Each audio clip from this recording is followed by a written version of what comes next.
Dzisiaj pokażę, jak skonfigurować plik XML do importu nowych produktów oraz aktualizacji stanów magazynowych. Na początek dodamy sobie plik z produktami. Nazwiemy go sobie import produkt.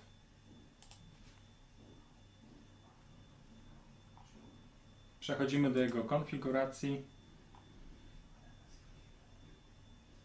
Zaznaczamy import produktów i import tylko nowych produktów. Jest to o tyle ważne, aby produkty nie dublowały się w sklepie. Następnie wpiszemy identyfikator dla tego pliku. Do czego będzie nam potrzebny ten identyfikator, to omówię przy okazji importu aktualizującego stany magazynowe. Na razie wpisujemy sobie tutaj hurtownia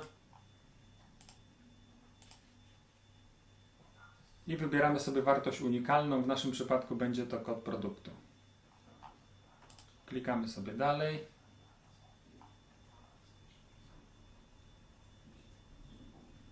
Tutaj w tym polu wybieramy tag główny dla naszego pliku. Najlepiej sobie załadować podgląd pliku i zobaczyć. W naszym przypadku tagiem głównym są produkty, produkt. Czyli wybieramy ten tag, klikamy dopasuj pola. Teraz tak, najważniejsze to jest dopasować wartość unikalną. W naszym przypadku był to kod produktu. Ta wartość będzie decydować o tym, czy produkt zostanie zaimportowany, czy nie. Czyli jeżeli produkt o tym kodzie istnieje już w sklepie, to nie zostanie on zaimportowany, a jeżeli nie istnieje, to zostanie on zaimportowany. Następnie dopasujemy pozostałe pola, czyli nazwę produktu, cenę netto produktu.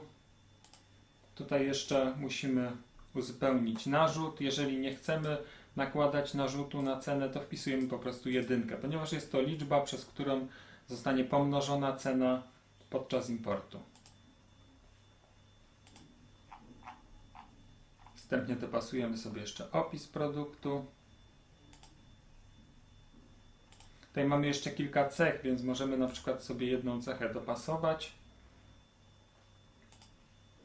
Będzie to materiał.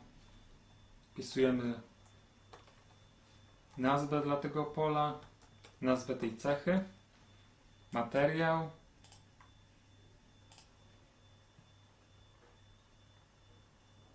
Następnie dopasujemy sobie jeszcze kategorię. Jak widać w naszym pliku kategoria jest rozbita na dwa pola, które stanowią ścieżkę do kategorii. Aby zaimportować dwa pola jako jedno pole, czyli jako ścieżkę, to tak, wybieramy sobie dla tego pola kategoria ścieżka oddzielona separatorem, dlatego również. Następnie w ustawieniach tych pól wpisujemy sobie separator poszczególnych kategorii, zaznaczamy łączenie tych pól.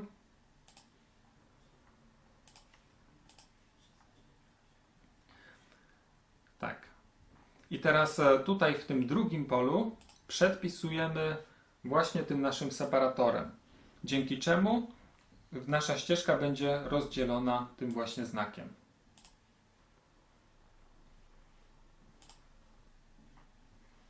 Tutaj jeszcze wpisujemy ID kategorii głównej. W tym wypadku będzie to główna kategoria w Preście, czyli kategoria ID 2. Możemy sobie zaznaczyć jeszcze tą opcję. Ta funkcja powoduje, że produkty zostaną zaimportowane do wszystkich kategorii w ścieżce. Tutaj to samo. I przechodzimy dalej. W ten sposób mamy już skonfigurowany import nowych produktów. Więc przechodzimy sobie znowu do listy naszych plików. I tutaj dodajemy drugi plik do importu ilości, czyli stanów magazynowych. Nazwiemy go sobie import stany magazynowe.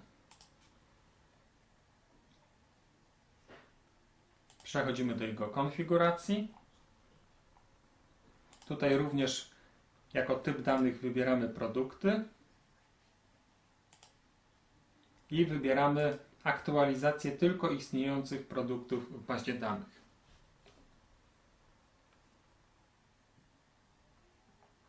Następnie wybieramy wartość unikalną, czyli jest to kod produktu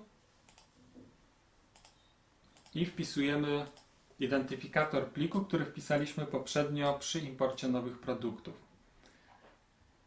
Ten identyfikator jest nam potrzebny do tych trzech funkcji, ponieważ jeżeli hurtownia w pliku ze stanami magazynowymi nie udostępni nam jakiegoś produktu, czyli nie jest on już dostępny w sprzedaży, to chcemy, żeby ten produkt został wyłączony w sklepie i miał wyzerowany stan magazynowy. W tym celu zaznaczamy te dwie funkcje. Dzięki temu, że jest identyfikator pliku i jest on przypisany do zaimportowanych produktów, to te dwie funkcje będą miały zastosowanie tylko dla produktów zaimportowanych z tej hurtowni. Czyli nie wyłączą nam się żadne inne produkty, ani nie wyzerują. Przechodzimy sobie dalej. Wybieramy tag główny. Tutaj dopasowujemy tylko kod produktu, czyli naszą wartość unikalną oraz ilość, czyli stan magazynowy.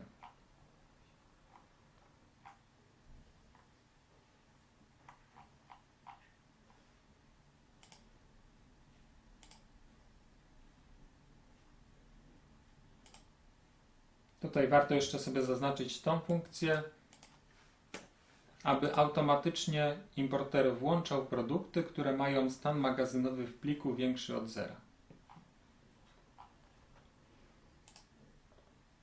Przechodzimy sobie dalej i w ten sposób mamy już skonfigurowaną zarówno naszą aktualizację stanów magazynowych, jak i import nowych produktów.